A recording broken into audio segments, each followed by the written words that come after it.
Welcome to the program. I can't tell you how thrilled I am to have you here, so I guess I won't. Why should I bother? Well, today we have a great guest later on in the show. He's an expert. Going to talk about the Great Depression. For me, the Great Depression was the day that Trump was elected president, but I guess that's not the same thing. There was a time back a little after the turn of the century when there was a depression, a financial depression, not the depression in your neck, and you got to get that looked at, by the way. You really do. There's an indentation there, and it could be sore or something. It could be an indication of some type of neck problem, so check with your doctor. Anyway, Dan Blatt joins us later on in the program. And, let's start the show. On the air everywhere, this is New England Broadcasting. Welcome to the Ron Van Dam Show. Hold on tight. Things can get a bit weird, if you like that sort of thing. Do you like that? Whatever.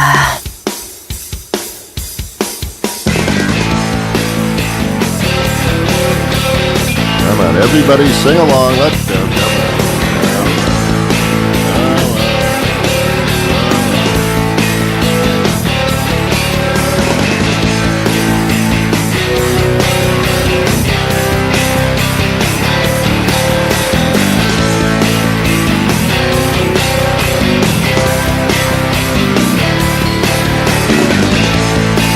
Hey, good morning, good afternoon, good evening, good night. It's the Ron Van Dam Show.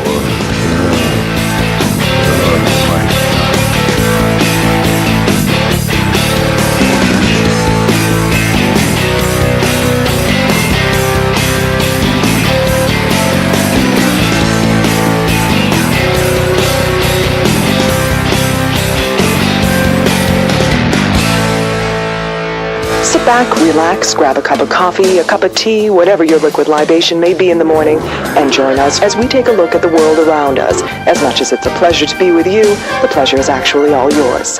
And now, here's your host, Ron Van Dam. I didn't sleep well last night, not that you care.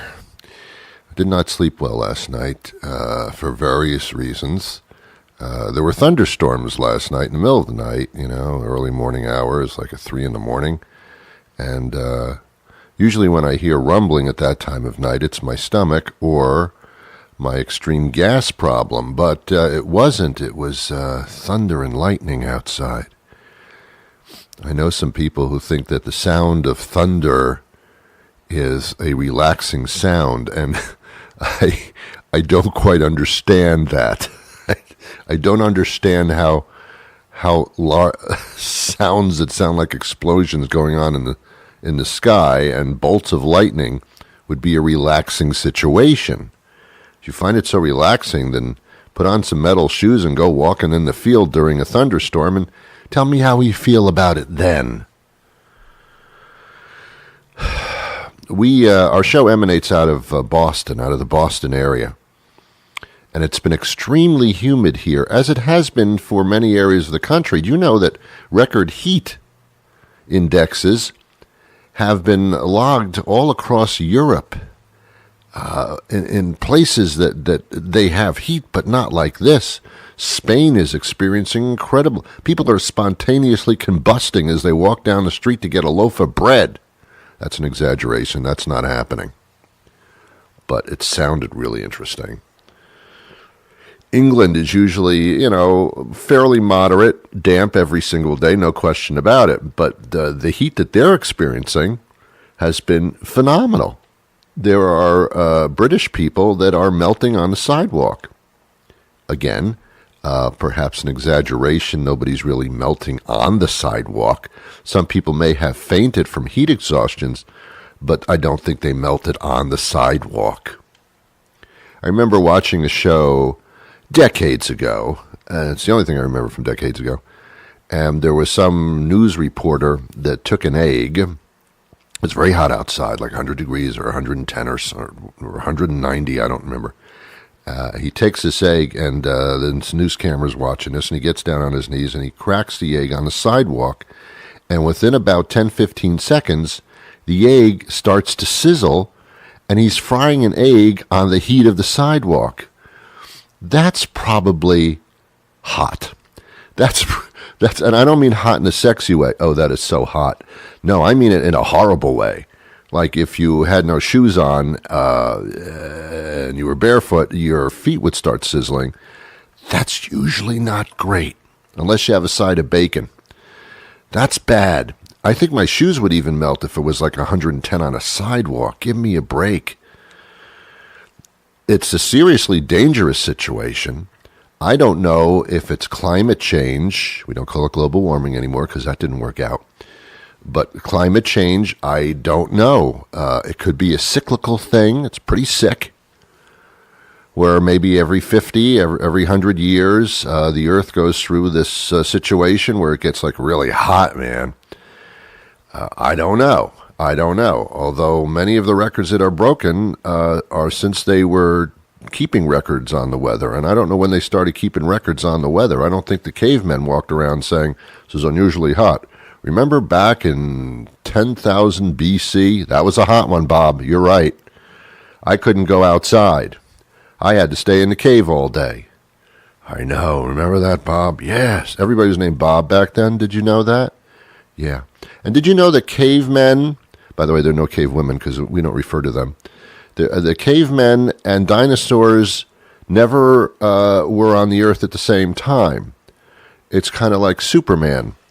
Clark Kent and Superman were never seen at the same time, or were they? No, they weren't. It's the same thing with the dinosaurs and the cavemen, so I'm kind of wondering, were the cavemen really dinosaurs? Did they put on dinosaur suits?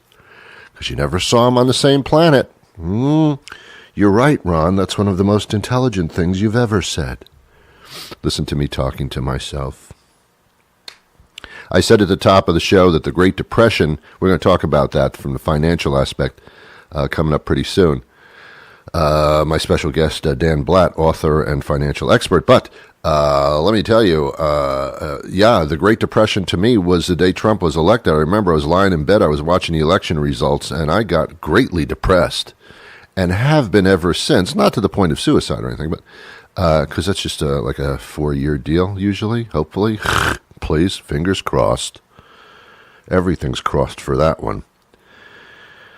The big thing now is Lion Trump has Rudy Giuliani, his personal attorney.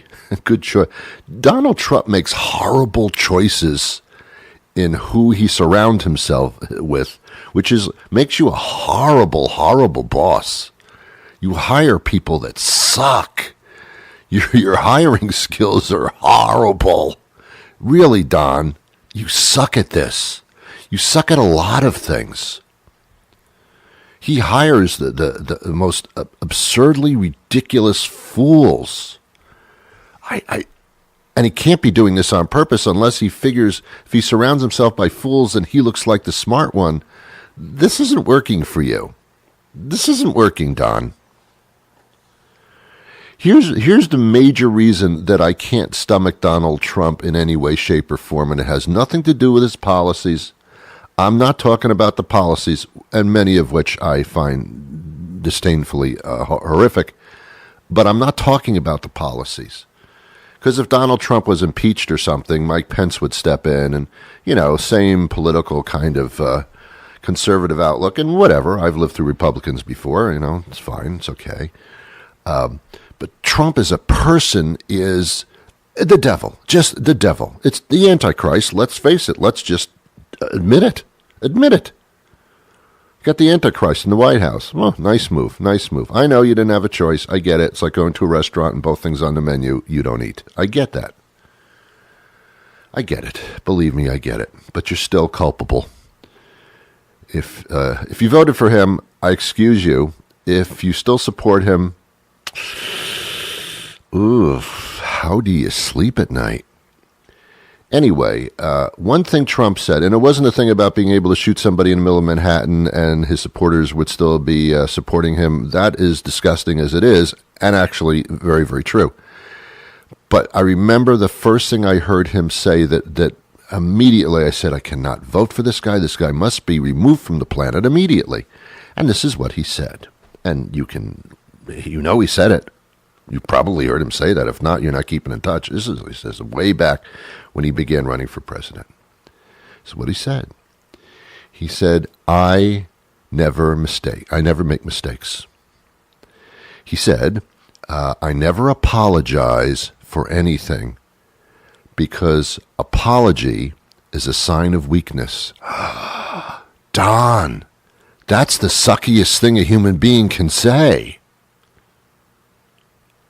But he said it, and people voted for him because for some reason we dismiss the things that Donald Trump says as being entertainment on a television show. It's kind of odd.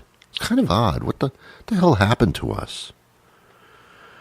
Rudy Giuliani is walking around now saying, this Mueller investigation, Russia's involvement in the 2016 election, this has got to stop. This is almost becoming legal. It's a witch hunt. It's absolutely ridiculous. Let me tell you how ridiculous this quote-unquote witch hunt is. Mueller and his team have uncovered the following. Do you remember when Pence, way back when the investigation began, Vice President Mike Pence said, quote, no one connected to our campaign has had any communications with Russia. Now that was a lie, or he was being shaded from the truth, because these people have pled guilty and or been indicted. And these are Trump's picks. Trump's second campaign manager,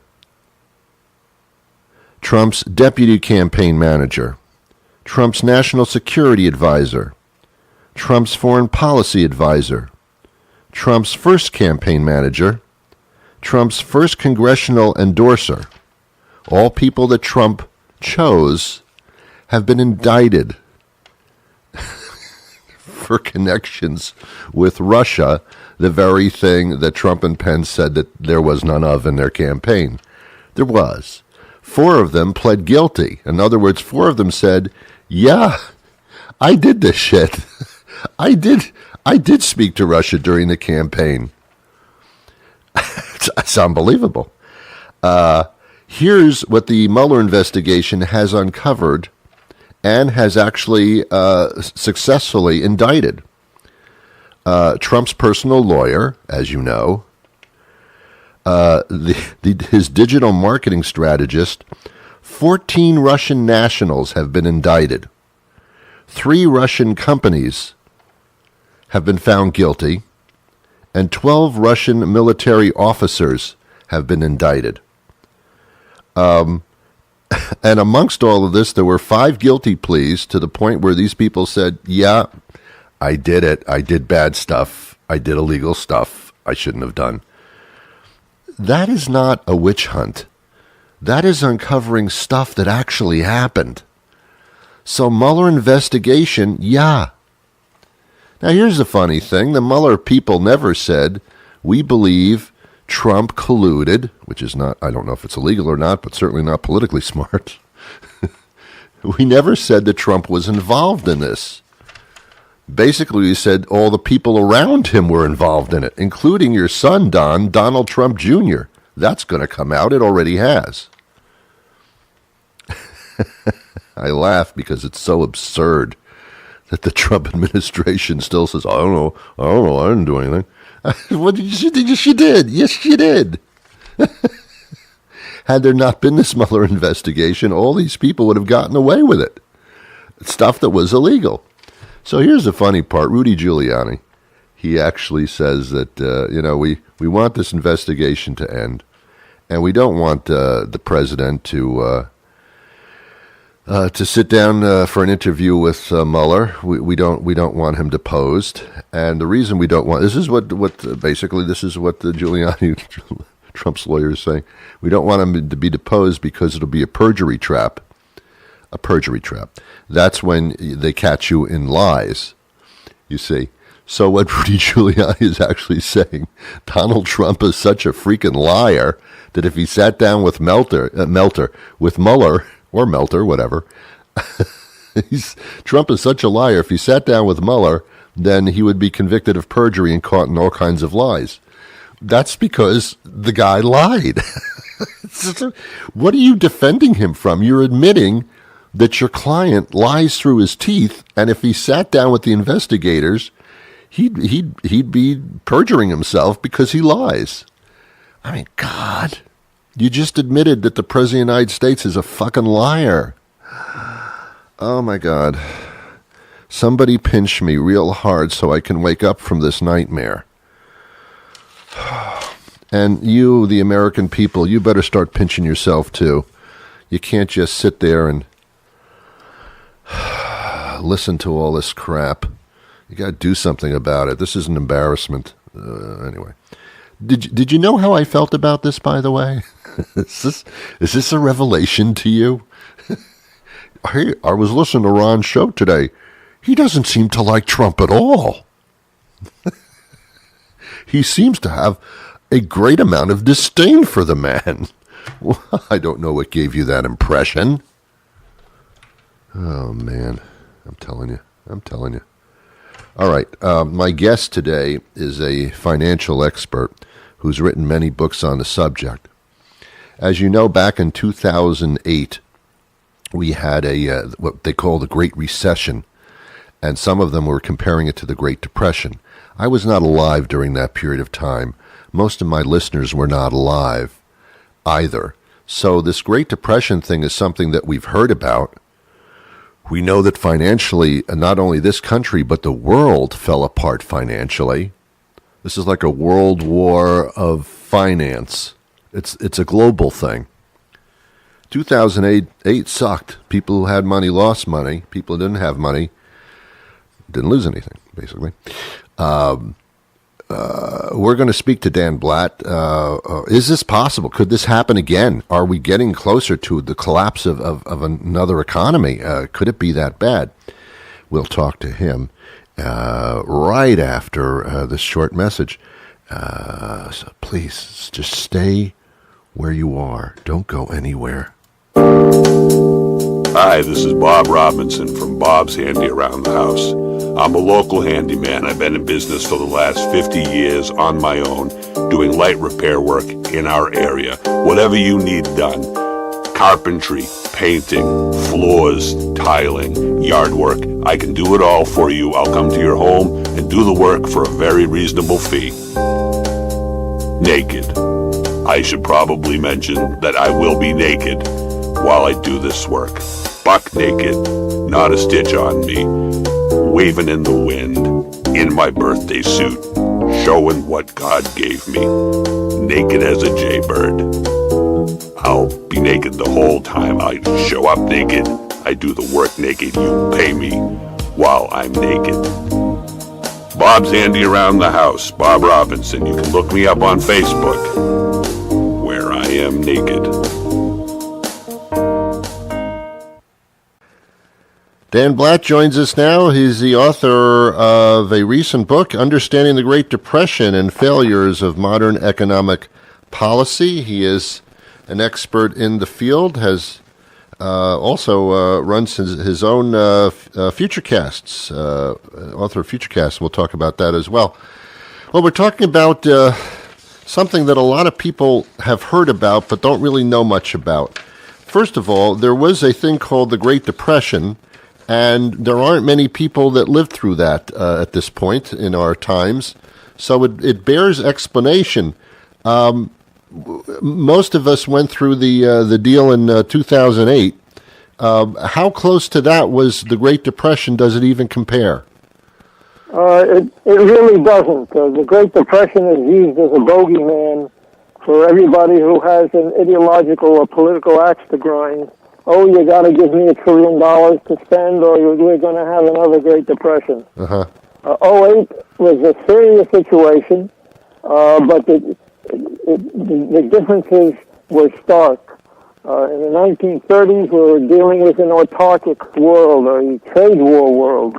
where markets had been destroyed by protectionist tariffs. And it was also a world where a big portion of the world, Europe, was drained of financial resources by World War I and heavily in debt to the United States. And yet the United States had closed its markets so that they couldn't earn the dollars that they needed to pay their debts. Okay. So there were a lot of problems that didn't apply in '08. I understand. '08 was a globalized world, and a globalized world is not. You can have a lot of problems at that point, but it's not. You can't have another Great Depression. Okay. The markets are very resilient, inherently strong, and they do recover rapidly and strongly unless government or some other factor gets in the way. Okay, well, or that could still happen. History is full of lessons, and I think that's what we're talking about here. Do you believe that at this point in time that we have learned from the experiences of the Great Depression, or does time passing kind of leave it all open again? Well, actually, and surprisingly, we did learn from the Great Depression. In spite of a lot of smoke and obfuscation about it, after World War II, there was a persistent effort to open up international markets so that the world could prosper. Yes, there were still problems. The business cycle is not going to be obsoleted, but we weren't going to head back into Great Depression as long as international markets stayed open. Okay. Dan, do you have any great concern about the new revelation, really, that we don't financially own our country anymore, that we borrow from other countries, and that our deficit is deeper than ever, our expenditures are higher than ever? Does this come into play, or is this just the way that it's okay, that's the way things are? Deficits are definitely something to keep in mind, but the United States has a unique advantage in that score, thank goodness. Because of our rule of law system, because of our virtues, because of the productivity of our people and our economy, the dollar is viewed as a valuable export. We export dollars so people can keep them for reserve purposes, and they have an almost unlimited hunger to keep dollar-denominated securities in their reserves. China, I think, has between $3 and $4 trillion in dollar reserves. Russia has $500 billion or thereabouts, and as long as our dollar exports are a valuable export, but of course that was the status that England had before World War II with the pound, but because they didn't pay off their World War I debts, they lost that status, and when World War II came along, their credit crumbled immediately, and they had to come begging for financial support, and England hasn't been as strong a nation since. So that's a privilege that can be lost. But we have it right now, and it's something which, if we abuse, we can lose it. Yeah. But so far, it doesn't appear that we have abused it enough to lose it. Not enough, just yet. It's very difficult to forecast financial situations in the economy. It's almost impossible. And these days, because so many things are changing on a daily basis, that it's tough to look into the future. Although that is part of what you do. What do you see for the future a decade down the line? Well, you're absolutely right. The common view that the future is coming faster and faster is absolutely correct. But that doesn't mean that you can't have reasonable expectations as to what's going to happen. For example, now the Federal Reserve is slowly, carefully, and almost afraid to do it, allowing its interest rates, the federal funds rate, to rise closer to market levels. It has to do this because the longer it keeps interest rates at artificially low levels, the more leveraged the economy becomes, and since the dollar is the world's reserve currency,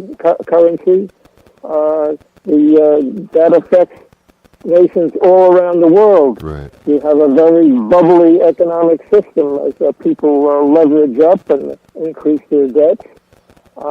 When the next business cycle arrives, the business cycle downturn, and it will, these debts are going to start popping, and it will be a lot more difficult to deal with it because of these debts.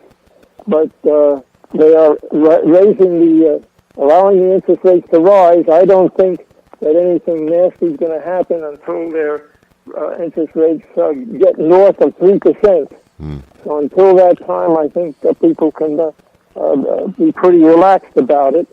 But once it starts moving above 3%, you're going to have to start paying attention. Because that's when nasty things are going to start happening, not right away, but in that area. And I think actually the canaries in the coal mine will be coming from abroad. There are several weak countries abroad that have leveraged up. Turkey and Iran are obvious right now. Argentina's in trouble.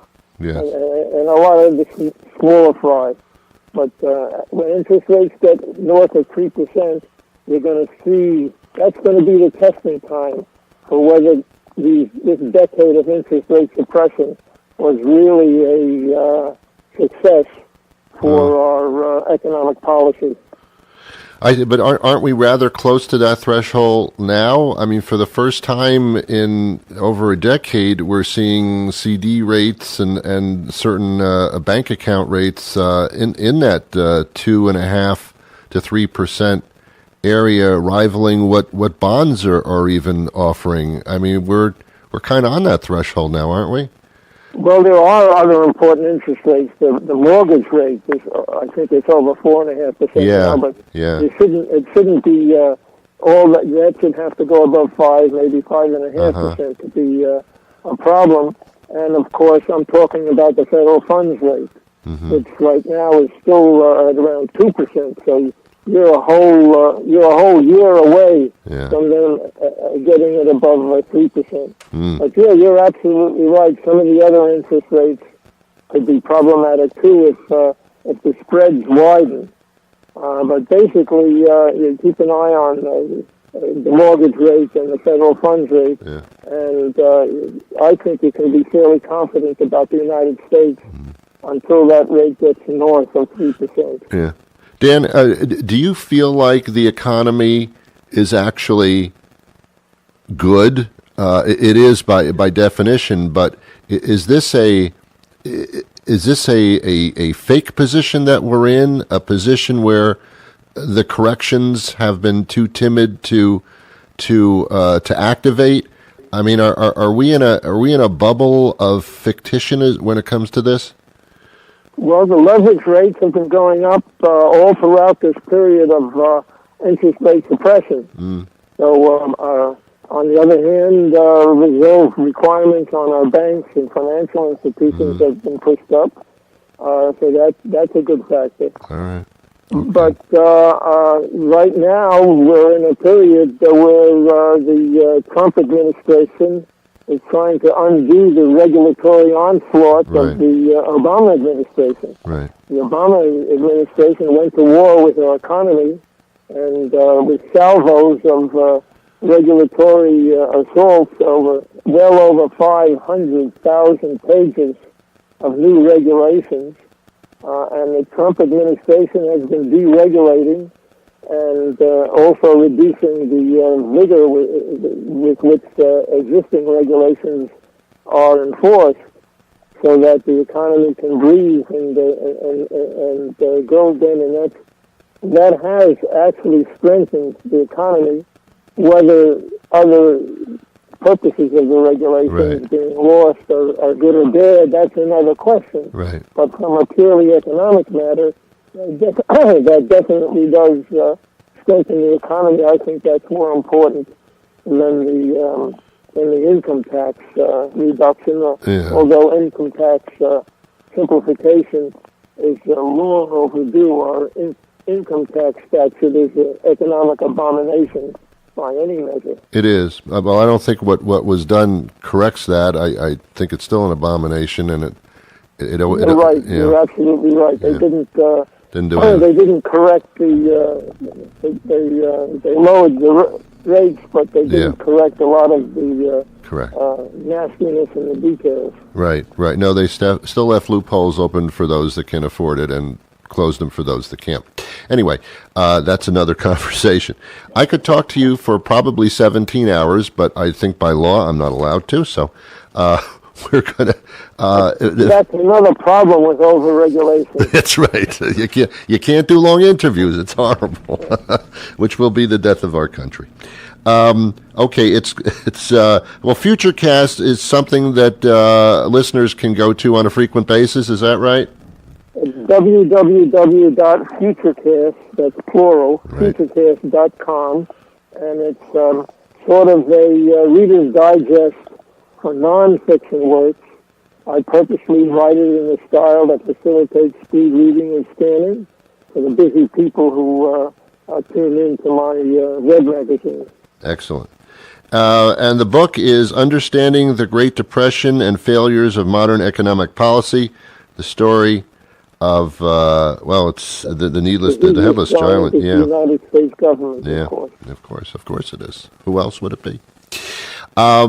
Well, thank you so much for your time, and Thank you for having me on the show. we got your number. We'll connect with you every once in a while, and maybe we can talk in the future. Okay, Ron. Thank you. Bye-bye. Bye. Well, there you go, ladies and gentlemen. Another show down the tubes. Dan Blatt, actually very interesting. Thank you, Dan. Join me again tomorrow for a brand new show. I will be here. Will you be here? Look, I'm going to keep this chair empty for you, so when you come back, you can just settle right in and enjoy the program. Okay? Is that a deal? Okay, fine. Until then, I wish you peace. Okay, it's over now. You can go do something else.